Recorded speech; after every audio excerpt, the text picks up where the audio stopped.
auto critic Mark Phelan, and these are the 2010 Detroit Free Press Car and Truck of the Year, the Ford Fusion and the Ford Transit Connect.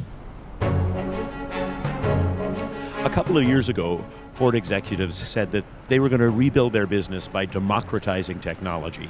They said they were going to offer more advanced features for a lower price in more vehicles than anybody else. The new Fusion is the first fruit of that.